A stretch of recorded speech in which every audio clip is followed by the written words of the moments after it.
PM Modi ने अपने मन की बात के 126वें एपिसोड में देश की नारी शक्ति पर भी चर्चा की। उन्होंने इस दौरान नौसेना की 2 महिला अधिकारियों के साथ भी संवाद किया। इन महिलाओं ने सागर की परिक्रमा कर देशवासियों की ध्यान को खींचा था। देशवासियों, नवरात्रि के इस समय में हम शक्ति की उपासना करते हैं। हम नारी शक्ति का उत्सव मनाते हैं। बिजनेस से लेकर स्पोर्ट्स तक और एजुकेशन से लेकर साइंस तक, आप किसी भी क्षेत्र को लीजिए, देश की बेटियां हर जगह अपना परचम लहरा रही हैं।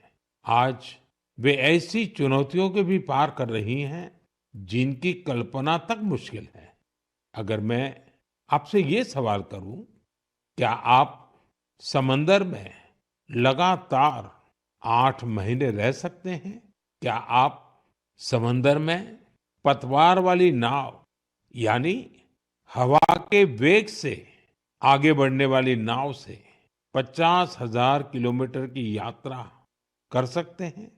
और वो भी तब जब समंदर में मौसम कभी भी बिगड़ जाता है। ऐसा करने से पहले आप 1000 बार सोचेंगे, लेकिन भारतीय नौसेना की 2 बहादुर ऑफिसर्स ने नाविका सागर परिक्रमा के दौरान ऐसा कर दिखाया है। उन्होंने दिखाया है कि साहस और दृढ़ संकल्प होता क्या है। आज मैं मन की बात के श्रोताओं को इन 2 जाबाज ऑफिसर से मिलवाना चाहता हूं। एक है लेफ्टिनेंट कमांडर दिलना और दूसरी हैं लेफ्टिनेंट कमांडर रूपा। ये दोनों ऑफिसर्स हमारे साथ फोन लाइन पर जुड़ी हुई हैं। हेलो। Hello sir. नमस्कार जी। नमस्कार सर। तो मेरे साथ लेफ्टिनेंट कमांडर दिलना और लेफ्टिनेंट कमांडर रूपा दोनों हैं आप साथ में? जी सर, दोनों हैं। चलिए, आप दोनों को नमस्कारम और वणक्कम। वणक्कम सर। नमस्कारम सर। अच्छा, सबसे पहले तो देशवासी सुनना चाहते हैं आप दोनों के बारे में। आप जरा बताइए। सर, मैं लेफ्टिनेंट कमांडर दिलना हूँ और मैं इंडियन नेवी में लॉजिस्टिक्स कैडर से हूँ सर। मैं नेवी में 2014 में कमीशन हुई थी सर, और मैं केरला में कोझिकोड से हूँ। सर, मेरा फादर आर्मी में थे और मेरा मदर हाउसवाइफ है। मेरा हस्बैंड भी इंडियन नेवी में ऑफिसर है सर, और मेरा सिस्टर एनसीसी में नौकरी करती है। जय हिंद सर, मैं लेफ्टिनेंट कमांडर रूपा हूँ और मैं navy 2017 naval armament inspection cadre में ज्वाइन किया है। और मेरे फादर तमिलनाडु से है और मेरे मदर पौंडीचेरी से है। मेरे फादर एयरफोर्स में थे सर। एक्चुअली डिफेंस ज्वाइन करने के लिए मुझे उनसे ही प्रेरणा मिली, और मेरी मदर होम मेकर थी। अच्छा दिलना और रूपा, आपसे मैं जानना चाहूंगा कि आपकी जो सागर परिक्रमा में आपका एक्सपीरियंस देश सुनना चाहता है। और मैं पक्का मानता हूँ ये कोई सरल काम नहीं है, कई कठिनाइयां आई होगी, बहुत मुश्किलें आपको पार करनी पड़ी होगी।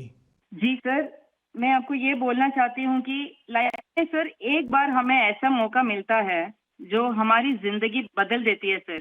और ये सर्कम नेविगेशन वो हमारे लिए ऐसी एक अपॉर्चुनिटी थी जो इंडियन नेवी और इंडियन गवर्नमेंट ने हमें दिया है। और इस एक्सपेडिशन में हम लगभग 47,500 किलोमीटर सेल किया सर। हमने 2 अक्टूबर 2024 को निकला गोवा से और 29 मई 2025 को वापस आया। और इस एक्सपेडिशन हमें कंप्लीट करने के लिए 238 डेज लगे सर। और 238 डेज हम सिर्फ दोनों थे सर इस बोट पे। और सर, एक्सपेडिशन के लिए हमने 3 साल की तैयारी की, नेविगेशन से लेके कम्युनिकेशन, इमरजेंसी डिवाइसेस को कैसे ऑपरेट करना, डाइविंग कैसे करते हैं, और बोट में कुछ भी तरह की इमरजेंसी हो, जैसे मेडिकल इमरजेंसी से हो, कैसे मैनेज करना, ये सब के बारे में हमें इंडियन नेवी ने ट्रेनिंग दिया सर। और इस यात्रा में सबसे मेमोरेबल मोमेंट में बोलना चाहती हूँ सर कि हमने भारत की झंडा पॉइंट नीमो पर लहराया सर। सर, पॉइंट नीमो दुनिया की सबसे रिमोटेस्ट लोकेशन पे है सर।